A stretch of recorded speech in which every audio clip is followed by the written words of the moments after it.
We are Cal, Ryan, Brian, and Jasper, Group 18, and this is The Power of Perspective, Change a Basis to an Eigenbasis. Here we have two masses connected by springs, a coupled oscillator system. Notice the spring constants K and the equilibrium position of the masses. When we set this system in motion, the behavior looks chaotic.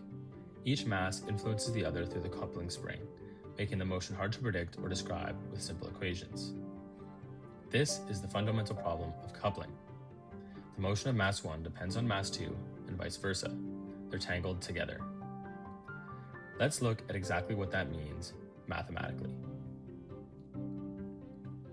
Here are the equations of motion. The acceleration of mass 1 depends on minus 2 kx1 plus kx2. We can't solve either equation independently. We need a way to untangle them. That's exactly what a change of basis will let us do. But first, some background knowledge. The key question is, how do you translate between coordinate systems? If someone describes a vector using a different set of basis vectors than yours, how do you figure out what they mean? To do this, let's look at our standard coordinate grid. Suppose someone gives us an alternative basis, b1 equals 2, 1, and b2 equals negative 1, 1. These are the columns of our change of basis matrix. Each basis vector expressed in standard coordinates. Now they hand us a vector, negative 1, 2, but in their basis b. That means we take negative 1 times b1, then add 2 times b2. You can see we're building the vector as a linear combination of the new basis. This is exactly matrix vector multiplication. The change of basis matrix P, whose columns are b1 and b2, times the coordinate vector in basis b, gives us the standard coordinates of negative 4, 1, also seen as the yellow vector. Let's summarize. Given a basis V of vectors b1 and b2, we form the change of basis matrix P by placing the basis vectors as columns. Multiplying P by coordinates in basis B gives us standard coordinates, and the inverse P inverse converts the other way, from standard back to basis B. This idea of translating between coordinate systems is fundamental for what comes next: eigenvectors and eigenvalues. Let's start again with our standard grid with the unit vectors I hat and j hat. Consider the linear transformation A, the matrix 3, 1, 0, 2. When we visualize what happens, you can see the entire grid stretches and shears. Now let's pick a generic vector, say 1, 2, and draw its span. This is the dotted line that it lives on. When we apply the transformation, the vector moves to a completely new direction. You can see it's been knocked off its span. Most vectors behave this way under a transformation, but some don't. Consider the vector 1, 0 along the x-axis and 1, negative 1 along the diagonal. When we apply the same transformation A, they stretch, but they stay on their span lines. The green one is stretched by a factor of 3, the yellow by a factor of 2. These special vectors are called eigenvectors. The stretch factors, 3 and 2, are the eigenvalues.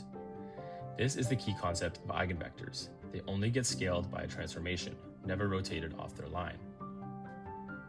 Let's summarize. First, the defining equation we all know is A times V equals lambda times V. V is the eigenvector, it's a direction that the transformation preserves, and lambda is the eigenvalue. It tells you how much the vector gets stretched or compressed. To find eigenvalues, we solve the characteristic equation. Determinant of A minus lambda I equals 0. In the next section, we'll see how the properties of eigenvectors give us a perfect basis to decouple our oscillator system. If we combine the two concepts of basis vectors and eigenvectors, we can take two eigenvectors such as 1, 0 and negative 1, 1, as shown here. Then use these as our basis vectors by taking the two column vectors and combining them into one matrix. Then we can multiply our original matrix by the change of basis matrix on its right and the inverse change of basis matrix on the left. The result of the multiplication is a new matrix being represented in the new basis vectors coordinate system, as shown here. The reason that this was done with eigenvectors is so that the result is a diagonal matrix. This matrix will then scale when additional matrices are multiplied by it, and rather than completely transforming and becoming much more complex. Overall, the use of eigenbasis allows for more complex and difficult computations to be done with a minimal amount of effort. Let's ground this intuition with a concrete system. Picture two identical masses M, sitting on a frictionless surface. Each mass is tethered to a nearby wall by a spring, and a third spring connects the two masses to each other. All three springs are identical, with the same spring constant k. Let x1 and x2 be the displacements of the two masses from their resting positions. If you push mass 1, it doesn't just bounce back on its own. The central spring tugs on mass 2, which then tugs back. The two masses are mechanically coupled. Let's write down Newton's second law for each mass and carefully track where each force comes from. Mass 1 is pulled back by two springs, its wall spring and the central spring. Together, these give a net force of negative 2 kx1 plus kx2. Mass 2 is pulled back by the wall spring and the central spring, giving kx1 minus 2 kx2. This yields in coupled differential equations, as shown below. Trying to solve for x1 using standard calculus, and you immediately need x2. Trying to solve for x2 depends right back on x1.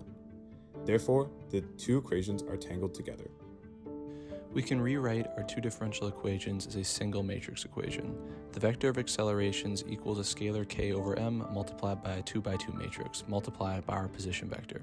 This compact form is x double dot x equals ax. Given this matrix, we have to find a basis where a is diagonal so that the equations can become decoupled. We find this basis by solving for the eigenvalues of a, setting the determinant of a minus lambda I equal to 0, we expand the determinant and simplify to get our characteristic polynomial. Solving this gives us two eigenvalues, lambda 1 equals negative k over m, and lambda 2 equals negative 3k over m. Substituting back in, we find the corresponding eigenvectors, 1, 1, and 1, negative 1. We now build the change of basis matrix P by placing the eigenvectors as its columns. We also find the inverse of P, which multiplied by the original P will equal the identity matrix. Together, these two matrices will let us translate freely between the original Cartesian coordinate and a decoupled eigenbasis. We then transform into a new coordinate system, the eigenbasis, described by Q1 and Q2. This change of variables is captured by the relation x equals p times q, and substituting this into our original equations of motion yields a new governing equation. Now let's evaluate the product P inverse AP explicitly. We substitute in the transition matrix P, the system matrix A, and finally inverse of P. The off-diagonal terms cancel completely, leaving us with the diagonal matrix negative 1, 0, 0, negative 3. This diagonal matrix tells us exactly how the system behaves in the eigenspace. The vector equation shows that Q1 and Q2 are each driven only by their own component. There is no longer any coupling between them. We can now write two completely independent scalar equations. Each one has the form of a simple harmonic oscillator with q double dot proportional to negative q. The first mode oscillates with frequency root k over m, and the second with root 3k over m. Solving each differential equation independently, we arrive at the general solutions. Q1 is a cosine oscillation at the first natural frequency, and Q2 oscillates at the second. The amplitudes A1 and A2 and the phase angles phi1 and phi2 are all determined by the initial conditions of the system. To find the actual motion of each mass, we apply the transformation x equals pq, where p is the translation matrix that connects our original coordinates to the eigenbasis coordinates. Substituting in our specific modal matrix, we can see exactly how the two original displacements, x1 and x2, are expressed as linear combinations of the eigenbasis coordinates q1 and q2. Expanding the matrix multiplication gives us the complete general solution, and the result is an exact closed-form expression for the position of every mass at any point in time. Let's bring everything together to focus on the coupled oscillators again. Remember, we have two masses connected by springs between two fixed walls. In the symmetric mode, with the eigenvector 1, 1, both masses move in the same direction at the same time. They swing left and right together. This is the lower frequency of the system. Now watch the antisymmetric mode, with the eigenvector 1, negative 1. The masses move in exact opposition. When one goes left, the other goes right. This is the higher frequency mode. To understand why these modes are independent, we used our change of basis matrix P. Applying the transformation P inverse AP to our system matrix A diagonalizes it completely. The zeros and diagonals mean no coupling. In this new basis, the two modes did not interact with each other at all. Any general motion of the system, no matter how complicated it looks, is simply a linear combination of these two pure modes. Here you can see the masses moving in what appears to be a complex and unpredictable pattern, but underneath it's all just the symmetric and antisymmetric modes, each with their own amplitude and phase.